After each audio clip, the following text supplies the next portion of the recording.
On October 20th, 2018, on a party night, Rayane Alves, a 16-year-old girl, mysteriously disappeared.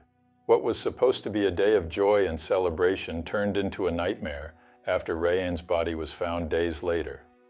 This tragic story was marked by a series of events that shocked an entire city. Hello everyone, how are all of you doing? Welcome to yet another video right here on the channel. In today's video, I'm going to talk about the Rayane Alves case that occurred in 2018 in Brazil. So, without further ado, let's proceed to the video.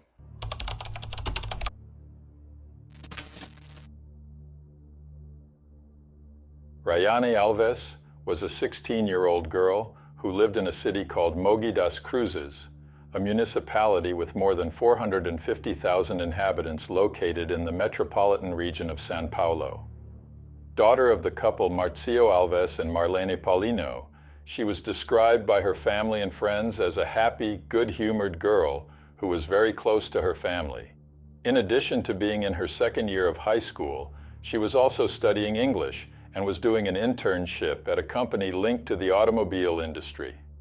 On October 20, 2018, a Saturday, Rayane, together with two friends who studied with her at the same school, planned to enjoy the night at a party that would take place on a farm in the same city where she lived. Rayane agreed with her parents that as soon as this party ended, she would call them so they could pick her up. The party was open bar, and drinks were available to everyone with a wristband, which was sold right at the entrance of the venue, with no age restriction. In a later statement given to the civil police of Mogi das Cruzes, Rayane's friends confirmed that the young woman had consumed alcohol and then felt sick. However, about half an hour later, she drank a glass of water and ate a lollipop, something that, according to Rayane's friends, made the young woman feel better. After this improvement, Rayane returned to dance and enjoy the party. A police investigation carried out on Rayane's cell phone, which was found on the A highway, discovered a conversation between her and a friend from the same company where she was an intern.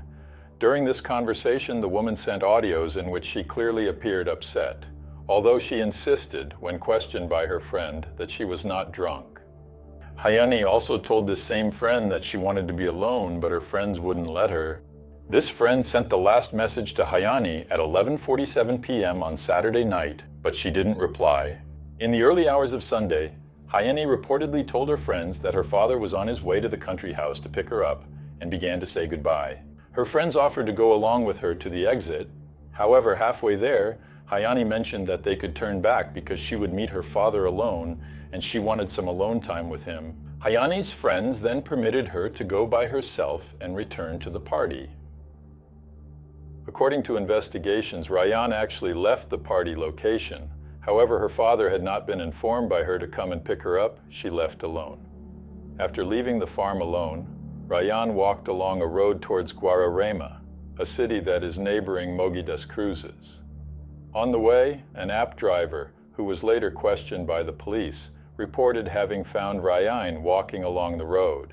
She would have told him that she would like to go to Mogi das Cruzes. However, as the driver explained, she was walking in the opposite direction to Mogi das Cruzes. The driver then offered a ride to the Guararema bus station so that Rayane could catch a bus to Mogi das Cruzes, and she accepted. Upon arriving at the location around 1 a.m., Rayane wandered around the bus station until at one point, a 28-year-old man named Michel Flor da Silva, who was the security guard at the bus station, approached her. Michel offered water and a jacket to Rayane to keep her warm, but the woman refused and just thanked him. After the two talked for a while, Michel said he could take her to any city she wanted. Rayane accepted this ride, without having the slightest idea of the terrible fate that awaited her. For the detective in charge of the case, as soon as he saw the girl, the security guard began planning the crime and approached her with the intention of gaining her trust. Giving her a ride would not only be a way to please her, but also a way to be alone with her in order to put his criminal plan into action. Instead of taking Rayane to the city of Mogi das Cruzes, Michel drove to the city of Jacareí, the city he chose to commit the crime. In his statement given to the police, Michel stated that he was taking Rayane to Mogi das Cruzes, but the woman told Michel that she wanted to enjoy the night more, and so she suggested that they go to Jacareí. This is according to Michel's version. The GPS on Rayane's cell phone showed that Michel took her first to Jacareí and then to an area close to another city. According to the police, in the middle of the journey to one of these cities, Michel stopped the car on the highway and forced relations with Rayane. In his statement, Michel said that the act was consensual, something that the police did not believe. According to Michel, Rayane would have regretted it shortly after they finished the act.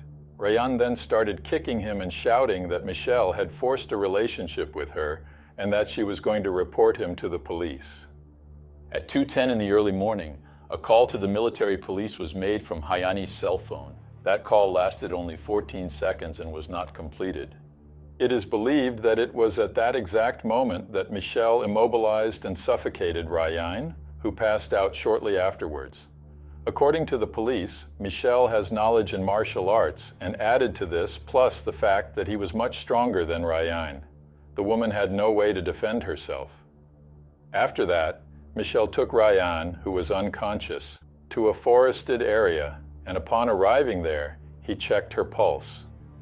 Seeing that Rayane was still alive and afraid of being accused of having forced relations with her, Michel makes a terrible decision. First, Michel removes one of the boots that Rayane was wearing and then takes the boot laces. That boot was even found inside Michel's car by the police later. With the shoelace in hand, Michel placed it around Rayane's neck and then squeezed it until she took her life. Afterwards, Michel removed Rayane's body from the vehicle and left it in a bush in a deserted area. Rayane's body was only found 8 days later, after the police carried out intensive searches with the help of sniffer dogs and also helicopters. The young woman's body was in an advanced state of decomposition and in the same place where Michel had left it. Rayane's mother, who hadn't slept for days and had distributed several posters around the city with information about her daughter in the hope of finding her, was devastated when she heard the terrible news. She had to gather the strength to go to the morgue and recognize the body of her daughter, who had been missing for days. Crying a lot, Marlene confirmed through the nail polish on her daughter's nails and also a bracelet that body really belonged to Rayane. Since the start of the investigations, Michael has been identified as the primary suspect in Rayane's disappearance. The detective responsible for the case highlighted that technology through mobile device tracking was very important for the investigation. This technology made it possible to locate the victim's cell phone, and in addition, images from security cameras filmed Michel together with Rayane that morning. The testimony of the app driver who left Rayane at the bus station also helped in the investigations. One interesting thing is that when the police did a small search in the vicinity where Rayane's body was found, they found a pen whose fingerprints matched Michel's. The evidence against Michel was numerous, and there was no way for him to escape responsibility for the crime. Before being arrested, Michel was so cynical that he even commented on one of the social media posts about Rayane's disappearance, as if he were just another ordinary citizen worried about the girl. When Michel was questioned by the police, he presented several contradictory versions of what had happened that morning, but later, seeing that he could no longer lie, Michel decided to confess to the crime. His arrest took place on October 31st, 2018. A few months later, Michel was taken to the popular jury and the jurors understood that he was guilty of all the charges he faced, including that of having taken Rayane's life, having forced relations with her, and having hidden her corpse. Michel Flor da Silva was sentenced to 45 years and 4 months in prison, but as we know, here in Brazil, a criminal is only allowed to serve a maximum of 30 years. Rayane Paulino Alves was buried on October 28, 2018. Hundreds of people, including family, friends, and people who, despite not knowing the victim, but were touched by the case, participated in the farewell ceremony. Good folks, so that's it. Thank you very much for watching me until the end. I'll be going now. A big hug, and until next time.